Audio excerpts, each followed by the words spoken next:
자, 일어나 봅시다. 자, 설명한 논증에 담긴 그릴게. 자, 논설문이고 청소년기 스마트폰 사용 제한의 필요성에 대한 것을 담고 있는 거야. 우리는 여기서 이제 중요한 포인트가 뭐냐면 논증 요소 잘 찾아내야 돼. 얘들아 잘 들어. 시험 공부하는 거니까 잘 봐. 자, 이제 논증 요소를 글 속에서 무조건 잘 찾아가면서 공부해야 돼. 알았죠? 그 다음에 논증 방법. 말했지? 논증 방법 뭐 쓰였나? 근데 보통 두 개 다 쓸 수 있어. 알았지? 어디에 쓰였는지 확인할 거야. 그 다음에 설명 방법도 쓰여.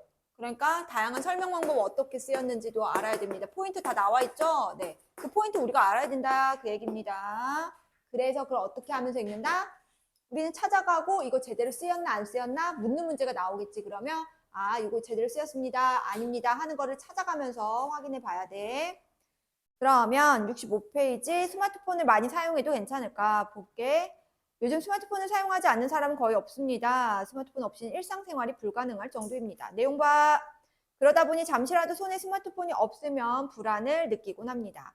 깜빡하고 아침에 스마트폰을 들고 나가는 것을 잊기라도 하면 온종일 정신이 딴 데가 있기도 하죠.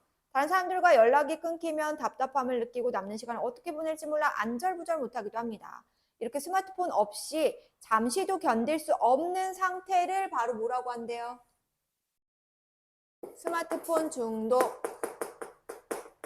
자, 그러면 여기에서 설명 방법이 하나 쓰였네. 스마트폰 중독에 대해서 뭐 하고 있어? 뭐 하고 있다고? 맞아, 정의예요. 뜻에 대해서 설명했잖아. 개념. 스마트폰 중독에 대한 개념.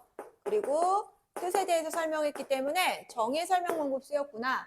자, 정의라고 쓰고 그 다음에 정의의 설명 방법 제대로 쓴 것 같아? 안 쓴 것 같아? 제대로 잘 썼지? 이거 이야기해야 되잖아. 그치? 그러니까 이런 거 평가하며 읽어라 라는 겁니다. 어디에 밑줄 그어야 되는지는 알지? 자, 스마트폰 없이는 잠시도 견딜 수 없는 상태 밑줄. 그리고 화살표로 해놔. 스마트폰 중독. 그리고 정의라고 쓰세요. 중독은 흔히 대상에 따라 물질 중독과 행위 중독으로 나뉘는데 스마트폰 중독은 도박 중독이나 게임 중독같이 행위 중독에 속합니다. 라고 했어. 그러면 중독을 어떻게 했어? 아, 중독은 이렇게 행위 중독이라든가 아니면 물질 중독으로 나뉜다. 그래서 이 스마트폰 중독은 도박 중독이나 게임 중독같이 뭐에 속한다? 바로 행위 중독에 속하는 것이다 라고 또 나눈 거나 마찬가지야. 그럼 여기에는 뭐가 쓰였다 라고 볼 수 있을까? 설명 방법. 중독을 어떻게 써요? 행위와 물질이라는 기준을 가지고서는 이렇게 나눴지. 그럼 뭐 쓰인 거야? 분류와 구분이라고 할게. 그냥 분류 또는 구분이라고, 분류와 구분이라고 쓸게요. 이런 식으로 묶을 수도 있고 나눌 수도 있으니까 분류와 구분. 자, 여기도 분류와 구분 어때? 잘 썼어? 안 썼어? 잘 썼지? 아, 이렇게 평가하며 읽어라 그 말이야. 그러면 그 아래 스마트폰 중독은 많은 청소년이 겪는 문제이기도 합니다. 여성가족부가 발표한 2024년 청소년 미디어 이용 습관 진단조사 결과에 따르면 했어. 자, 얘들아 이렇게 뭔가 글을 쓸 때 설명문도 그렇지만 논설문에서도 어떻게 하니? 객관적인 근거 자료가 필요하겠지. 그치? 아, 그럼 이거 바로 이 부분이 어때? 객관적인 자료를 가지고 스마트폰 중독 현황을 제시하고 있는 거란 말이야. 아, 객관적 자료 활용 이렇게 써놓으세요. 뭐 어디 뭐 기관에 결과 이런 것들 있지? 그랬을 때 그럼 내가 이걸 어떻게 평가해야 되느냐? 아, 이런 거가 믿을 만한 것인지 공신력 있는 기관인가 아닌가 이런 것들. 그 다음에 그 결과 이런 것들을 보고 아, 만약에 너무 예전 거면 안 될 거 아니야. 그치? 그러니까는 최신의 것인지 이런 것들을 보고 판단해야 된다 그 말이야. 알겠지? 그런데 지금 보니까 어때요?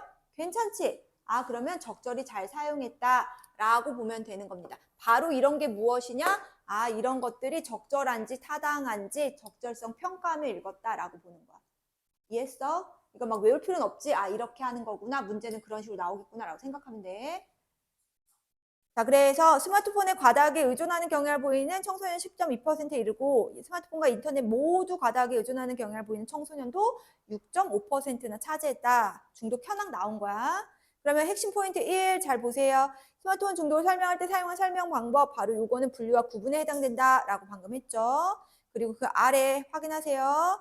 청소년의 미디어 이용 습관 조사 결과를 제시한 까닭, 청소년의 스마트폰 중독 현황을 객관적 자료로 제시해서 심각성을 일깨우고자 한 거죠. 객관적 자료 제시. 했죠? 자, 그러면은 옆에 소단원 체크 문제 풀게. 풀자. 잠깐! 풀기 전에 우리 다음 단까지 하자. 66페이지 넘어갑시다. 66, 이것까지만 할게. 66. 자, 스마트폰을 과도하게 사용하면 어떤 문제가 생길까요? 자, 이거 뭐 하고 있어? 질문하고 있죠. 우리가 글 속에서 질문하면은 보통 뭐 흥미 유발, 관심 유발 이런 것들이거든. 여기에서는 지금 보니까 질문을 던지면서 어떤 문제가 생길까 하면서 뭔가 생각하게끔 하는 거구나. 생각을 유도한다. 이렇게 생각하면 됩니다. 생각하게끔 해준다라는 역할을 한다. 이렇게 생각하면 돼. 알았지? 그 문제점이 뭘까 하면서 생각하게끔 한다. 그 말이야. 다 쓴 거 아니야. 그런 식으로 이해하면 되고. 우선 수면에 문제가 생깁니다. 빛은 잠을 자는데 방해가 될 수 있는데 특히나 청색 파장이 그렇다라는 거야. 자, 그러면 문제점 첫 번째 빗줄 그으세요. 수면에 문제가 생긴다라는 거죠. 1이라고 쓰세요. 자, 그런데 스마트폰과 같은 전자기기 화면에서는 바로 뭐 우리 블루 스크린이라고 하잖아. 그 청색 파장이 많이 방출된다라는 거야. 그러면서 뭐라고 했어? 한 실험에서 이러한 전자기기가 수면에 미치는 영향을 조사했다라고 했어. 자, 그러면 문제가 생겼다라고 하면서 지금 뭐 하고 있는 거야? 아, 이러한 문제가 생긴다, 수면에 문제가 생긴다라고 했어. 그럼 이 수면 문제가 생기는 건 이유야. 그래서 근거가 제시가 된 거야. 뭐? 실험 나오잖아. 아, 이렇게 객관적인 근거 자료 제시하는 게 근거 부분이구나 라고 생각하면 돼. 알았지? 요 수면에 문제가 생긴다는 건 이유에 해당되는구나. 이렇게 보면 되는 거야. 논증 요소 파악하라고 했잖아. 그러니까 알아야 돼. 그래서 한 실험에서 참가자들에게 잠자기 전에 2시간 동안 스마트폰과 같은 전자기기 사용하도록 했더니 그 결과 멜라토닌의 분비량이 23%나 줄었다고 한다라는 거야. 아, 그러면 수면 문제가 생긴다라는 것에 대한 근거 나왔지? 자, 요 실험에 대한 근거를 통해서 졸면 안 돼, 졸지 마. 그래가지고 근거 자료에 대해서 어떻게 하고 있어? 설명 방법, 요 근거 어떻게 했어? 아, 이렇게 실험했더니 이런 결과가 나왔네? 인과의 설명 방법을 사용해서 이 실험에 대해서 잘 설명하고 있다라는 것까지도 확인하셔야 돼요. 체크해서 쓰세요. 어디 하는지 알죠? 혹시 모르겠으면 말하세요. 자, 그러면 근거 나왔고 그 근거를 인과를 사용해서 설명했다 그 말이야. 알았지? 그리고 멜라토닌은 했어. 자, 멜라토닌은 밑줄 그으세요. 수면과 각성 주기를 조절하는 호르몬입니다. 라고 했네. 자, 그럼 여기 설명 방법도 뭐 썼을까? 정의. 그치? 멜라토닌에 대해서 설명했잖아. 왜냐면 멜라토닌 얘기하니까 멜라토닌에 대해서도 좀 설명할 필요성이 있겠구나 해서 여기에선 또 이제 정의의 설명 방법을 썼구나 라고 생각하시면 됩니다. 알겠죠? 그래서 멜라토닌의 분비가 억제되어 수면 시간이 줄어드는 일이 반복되면 몸 안의 균형이 깨지고 건강에도 이상이 생긴다라는 거야. 아, 그러면 첫 번째 이유 무엇이다? 스마트폰을 과도하게 사용하면 수면에 문제가 생긴다라고 한 겁니다. 자, 그래서 핵심 포인트 보세요. 중간 1에 사용된 논증 요소는 뭐가 나왔어? 이유와 근거 찾을 수 있어야 된다 그 말이야. 이유, 근거 나왔다 체크. 그리고 설명 방법까지도 확인했죠? 인과와 정이 쓰였다라는 것까지도 알아두셔야 됩니다. 알겠죠? 그러면 5번 문제까지 여러분들이 푸세요. 5번까지. 5번까지 푸세요.